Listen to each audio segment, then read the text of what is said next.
Tá aqui a namorada do Pernalonga fazendo o quê? Um dia de spa. Ela merece, né?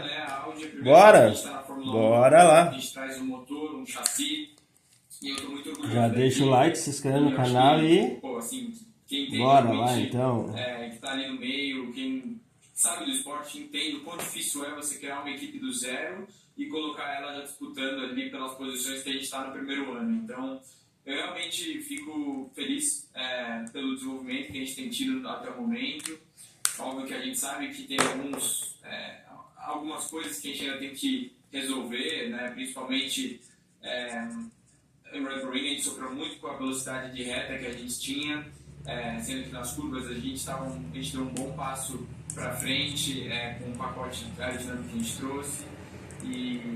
Pô, era um final de semana que para mim tinha sido especial nos meus dois últimos anos, como você disse, né? 2 anos atrás eu fui vencedor na Fórmula 2, a primeira corrida que eu ganhei na Fórmula 2 foi em Red Bull Ring, e ano passado eu conquistei meus primeiros pontos, então eu estava muito animado para ir para essa pista e, cara, assim, eu estou muito feliz do final de semana que a gente teve lá. Algumas coisas que a gente trouxe funcionaram e eu vejo de uma maneira muito positiva. Eu até pegar esse gancho, olhando de fora, claro que a gente não tem acesso a tudo, mas olhando de fora, a impressão que passa é que esse foi o final de semana mais sólido da equipe como equipe, né? Você, o Nico, a operação, o final de semana, acompanhando as sessões, você divide dessa opinião? Não, com certeza. Eu acho que assim, os dois carros completaram todas as sessões do final de semana sem nenhum problema, né, de confiabilidade do carro, que a gente tem tido nas primeiras etapas do ano, a gente tem conseguido resolver cada vez mais, e esse é um final de semana muito limpo nesse sentido. É um final de semana que muitas coisas também poderiam dar errado, porque quando você traz um pacote de atualizações do carro do jeito que a gente trouxe, que eram muitas atualizações, qualquer coisa poderia ter acontecido. E eu fiquei contente que, no geral, tudo deu certo. E não só isso, mas, pô, assim, eu acho que eu consegui me encaixar bem com o carro, eu consegui achar de novo, talvez, aquela confiança que nas duas últimas etapas eu não estava muito encaixando com o balanço do carro, na classificação. Eu acho que a Áustria me retornou um pouco disso, a gente foi para uma direção também diferente, e eu acho que a gente conseguiu entregar um final de semana muito sólido e extraímos tudo, eu acho que tinha nas nossas mãos, né? Porque a Racing Bulls, eles realmente estavam um passo da frente da gente no final de semana inteiro, então a gente sabia que ia ser difícil pegar eles. Legal, até aproveitando esse gancho das atualizações, para a gente, para o público de casa entender, é mais ou menos como que é isso no começo do final de semana? Você sabe que você tem algumas peças e obviamente você já testou aquilo no simulador da equipe e você começa a buscar aquilo, as referências daquilo que você já vinha vendo no simulador. Como que é ao longo do final de semana, desse final de semana normal, com 3 sessões livres, né? Para você se moldar a esse carro que muda, obviamente não é um carro inteiramente novo, mas que vem novos bits and parts, como vocês costumam falar.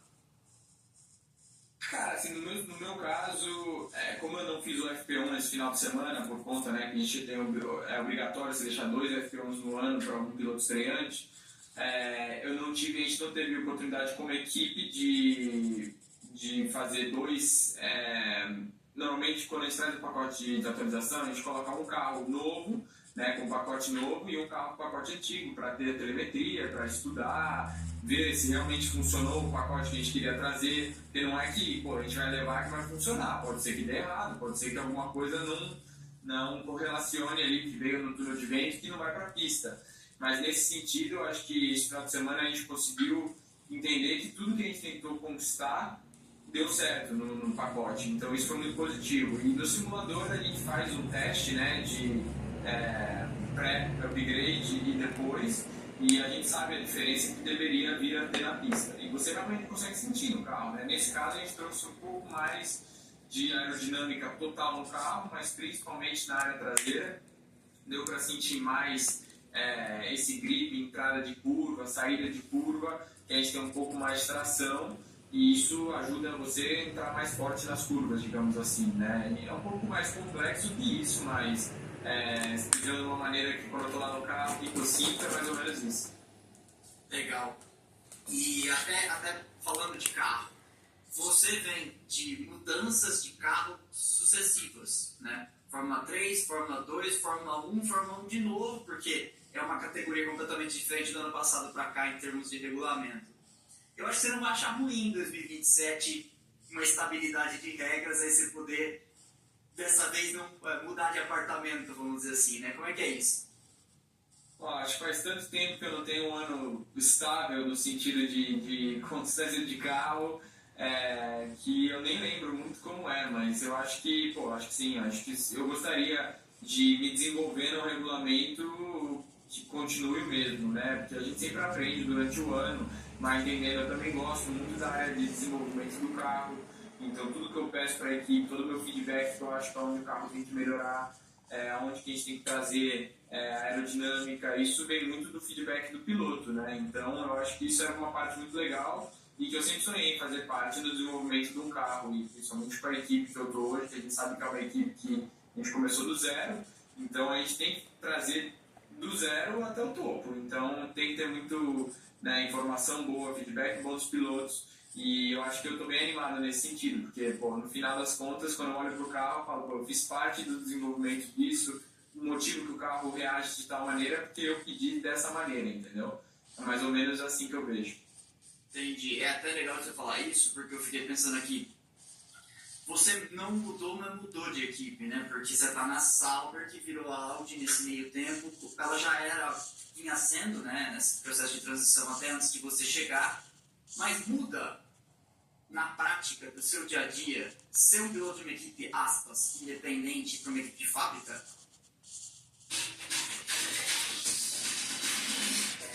Viu o prédio do brasileiro roxo. BTG Pactual, para quem espera mais de um banco.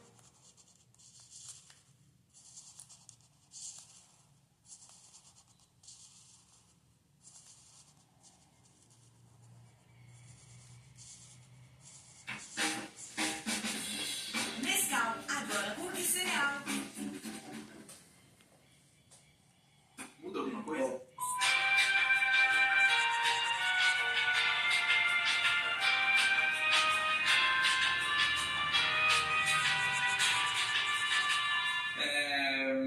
Qual foi a pergunta, se puder repetir? Como que era ser um piloto de uma equipe de fábrica em 2026, que era a mesma equipe em 2025, já com componentes que estão lá, né? Ela estava nessa transição, mas agora ela é de fato uma equipe, a equipe Audi. Então eu queria saber assim, para você, no dia a dia, isso muda alguma coisa? Mais compromissos, mais reuniões, como que é? Com certeza. Eu acho que, assim, quando você representa uma marca como a Audi, você acaba assumindo muitos mais patrocinadores maiores, que exigem muito mais do seu tempo também, eventos, compromissos. Agora, também como a gente faz a área dos motores, antigamente, ano passado, na Sauber, era muito mais simples. A gente contratava praticamente os serviços da Ferrari, eles entregavam o motor e a gente pilotava com o que eles tinham, entendeu? A parte legal de você ter a sua própria área, né, a produção de motores, eu acredito que vem que praticamente o que eu quero, né, que o motor tenha no futuro. Ainda não tem exatamente o que eu quero, tem muita coisa que eu ainda gostaria que o motor fosse diferente, mas que a gente está trabalhando nisso.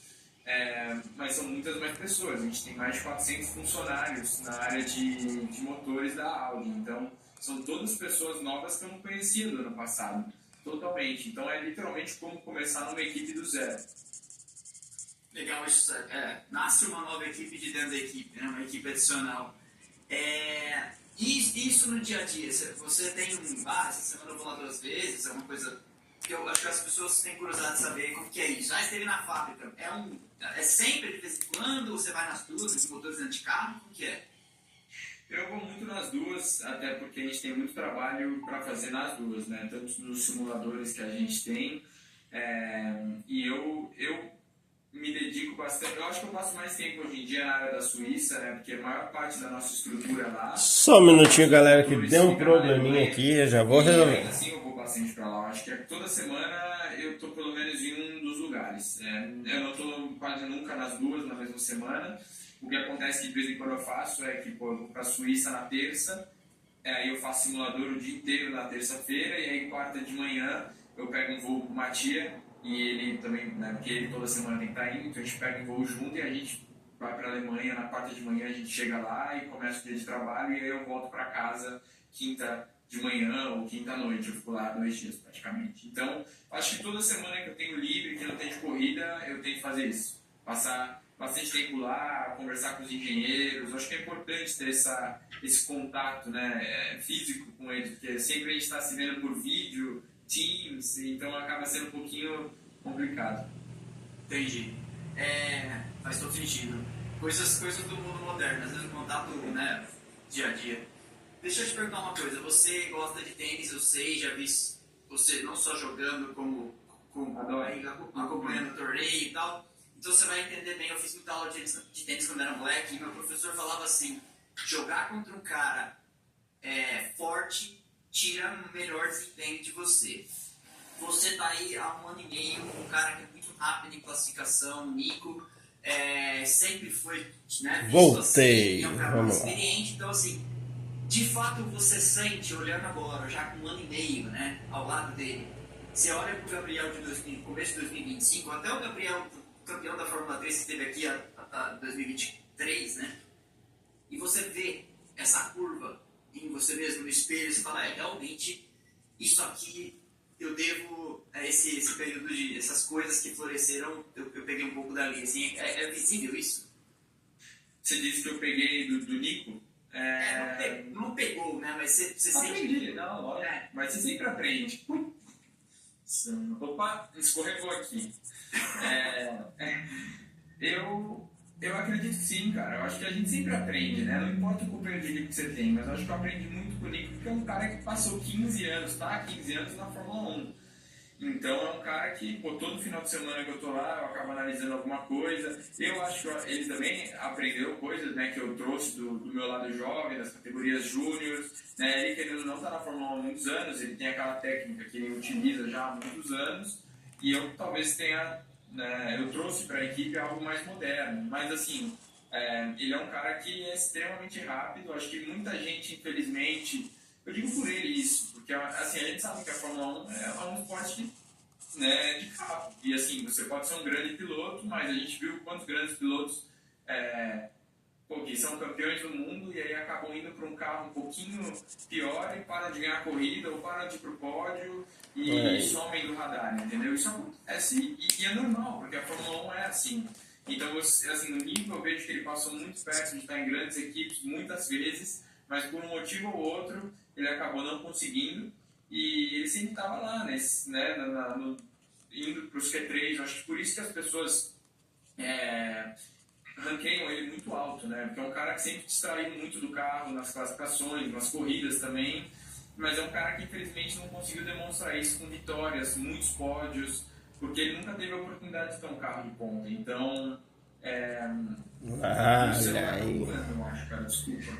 É verdade. Da próxima vez que a gente gravar, eu vou pegar um computador, porque isso aqui não tá dando certo, não. Agora ficou bom.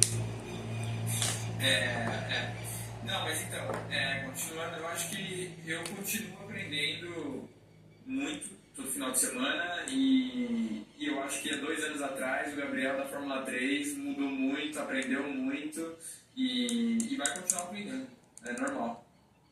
Legal.